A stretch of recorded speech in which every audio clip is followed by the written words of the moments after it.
یہ تصویریں جو آپ نے دیکھی اور جو ابھی بھی آپ دیکھ رہے ہیں یہ بالکل تازہ ہے۔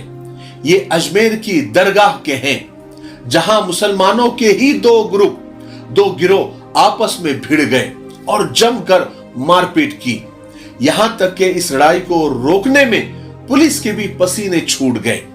جہاں تک ہمیں معلومات حاصل ہوئی ہے اس کے مطابق یہ لڑائی درگاہ کے خادموں اور اعلیٰ حضرت کے ماننے والوں یعنی بریلوی حضرات کے بیچ ہوئی ہے۔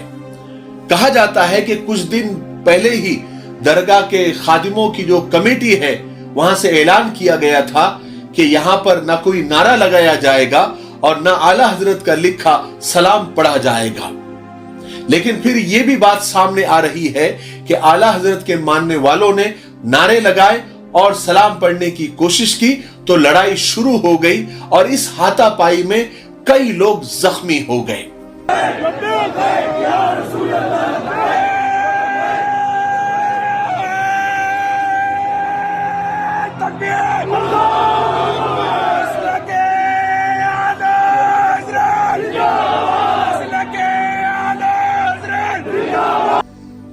کون صحیح کون غلط مجھے اس پر بات نہیں کرنی ہے، لیکن بڑے افسوس کی بات ہے کہ جہاں مسلمانوں پر ہر طرف سے ویسے ہی حملے ہو رہے ہیں، طرح طرح کے بائیکاٹ کیے جا رہے ہیں، اور جہاں پر مسلمانوں کو متحد ہونے کی سخت ضرورت ہے وہیں پر مسلمان آپس میں ہی لڑ رہے ہیں، ایک دوسرے کو ہی مار رہے ہیں، ایک دوسرے کو ہی کاٹ رہے ہیں، یہاں تک کہ بڑی بڑی تنظیمیں، بڑی بڑی جماعتیں ٹکڑوں میں بٹ کر اپنی طاقت کو ختم کرنے میں دن رات لگی ہوئی ہے۔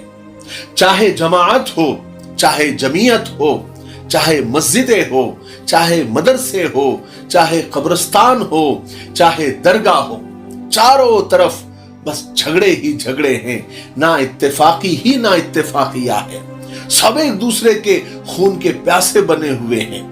ہم ہر مسئلے میں یہود و نصارہ کی سازش اور RSS کی سازش قرار دیتے ہیں۔ دنیا میں کچھ بھی ہو تو یہودیوں کی سازش ہے، ہندوستان میں کچھ بھی ہو تو RSS کی چال ہے، لیکن اب اکثر جگہ ہم خود ہی ایک دوسرے کے خلاف سازش کرتے ہوئے اور لڑتے ہوئے نظر آ رہے ہیں، مارتے ہوئے نظر آ رہے ہیں۔ آج ہی کی بات لے لو، تازہ بات، آج ظہر کی نماز میں پاکستان کے پشاور میں مسجد میں ایک خودکش حملہ ہوا، کئی لوگ شہید ہو گئے، سینکڑوں لوگ زخمی ہو گئے، اور خودکش حملہ کرنے والا پہلی صف کا نمازی تھا جس نے خود کو بم سے اڑا دیا اور ساتھ میں ہی کئی نمازیوں کو شہید کر دیا۔ اب یہاں کس کی سازش تھی؟ ہم خود ہی ایک دوسرے کے سامنے صف آ رہا ہے، ہم خود ہی اپنوں کو نقصان پہنچانے اور ان کے خلاف سازشوں میں لگے ہوئے ہیں، وہ بھی دن رات۔ مارنے والا بھی لا الہ الا اللہ پڑھنے والا اور مرنے والا بھی لا الہ الا اللہ پڑھنے والا۔ تو بتائیے فرشتے کس کی مدد کو آئے، ابابیل کس پر کنکر گرائے؟ خدا نے آج تک اس قوم کی حالت نہیں بدلی، نہ ہو جس کو خیال اپنی حالت بدلنے کا۔ کب ختم ہوگی ہماری نا اتفاقیہ؟ کب جڑیں گے ہمارے پھٹے ہوئے دل؟ کب ملیں گے ہمارے دل سے دل؟ کب ایک دوسرے کو مارنے کے بجائے ہم ایک دوسرے کے لیے مریں گے؟ جب دلوں میں نفرتیں بھری ہو، جب سینے محبت سے خالی ہو، اور جب ہم اسلام سے دور ہوتے جائے، قرآن و حدیث سے دور ہوتے جائے، تو بتائیے اللہ کی مدد کیسے آئے گی؟